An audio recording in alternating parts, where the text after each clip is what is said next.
പുതുമയുള്ള ഭൂഗോളങ്ങൾ ഇവിടെ നടന്നു കടന്നു നിൽക്കുമ്പോൾ അതിനെതിരായി ചെറുമയുള്ള പേടി കൊണ്ടാണ് ഞാൻ ഈ കഥ എഴുതുന്നത്. ഇന്നടിച്ചാൽ ഈ സ്വത്തുക്കളും ഉടുപ്പുകളും കളിപ്പാട്ടങ്ങളും പാവപ്പെട്ട കുട്ടികൾക്ക് കൊടുക്കണം.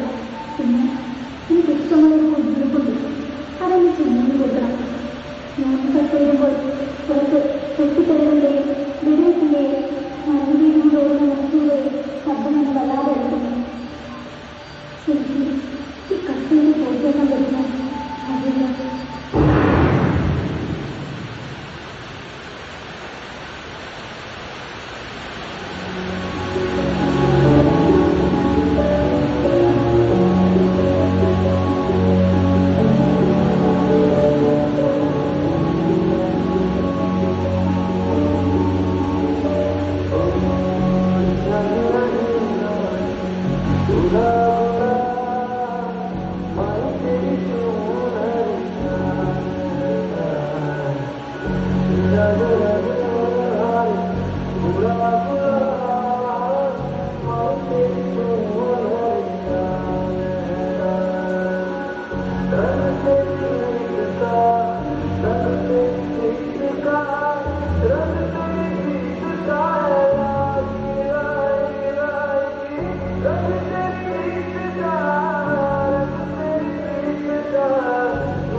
എന്റെ അമ്മയെ പോലെയാണ് കണ്ണും കാതും കവനും എല്ലാം. എന്റെ അമ്മയ്ക്ക് കയറുന്നത് ആ അമ്മയെ നീച്ച ആ അമ്മയെ കണ്ണിനെ തുടയ്ക്കാൻ നിങ്ങൾക്ക് പറ്റുമോ? ഇല്ല, എന്റെ എല്ലാ ആഗ്രഹങ്ങളും നിങ്ങൾ ചാരമണി കളിച്ചില്ലേ? എന്റെ അമ്മയുടെ മനുഷ്യങ്ങൾ നോക്ക് തോന്നിയിട്ടില്ല. എന്തിനാ നിങ്ങൾ എന്നെ തെറ്റുകൊണ്ട്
മാങ്ങും മുടിവിട്ടുകയും പക്ഷേ എനിക്കിഷ്ടോ ഞാനില്ലാതെ ഒരു ദിവസം പോലും അവളറിയില്ല.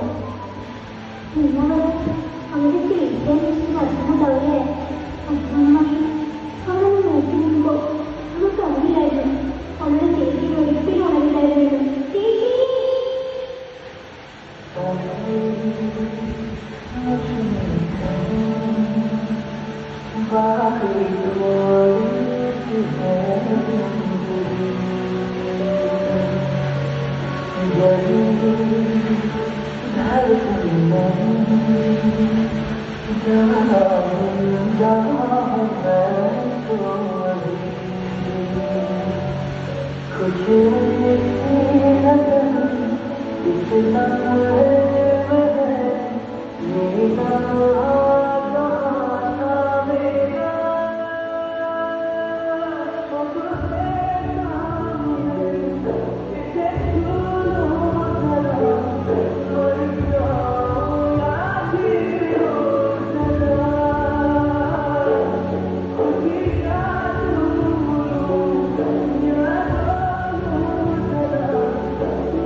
വിചാരങ്ങൾ യുദ്ധവരികളില്ലാതെ പരസ്പരം സ്നേഹിക്കാൻ മാത്രം അറിയുന്ന ആ കുഞ്ഞു മനസ്സുകളോട് നിങ്ങൾ എന്നെയായി ചോദിച്ചു.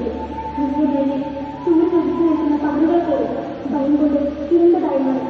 നിന്റെ പ്രതികാരങ്ങൾക്ക് ബലിയായത് തിരിച്ചുവാൻ മാത്രം അറിയാവുന്ന ഒരു തലമുറ കൂടിയാണ്. നീയും കൊണ്ട് നദികൾ ഒഴുക്കിയെടുത്ത് നിങ്ങൾ രക്തം കൊണ്ട് നിങ്ങളെ ചാലുകളുണ്ട്. അതിന് നിങ്ങൾ എന്ത് നേടി?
ും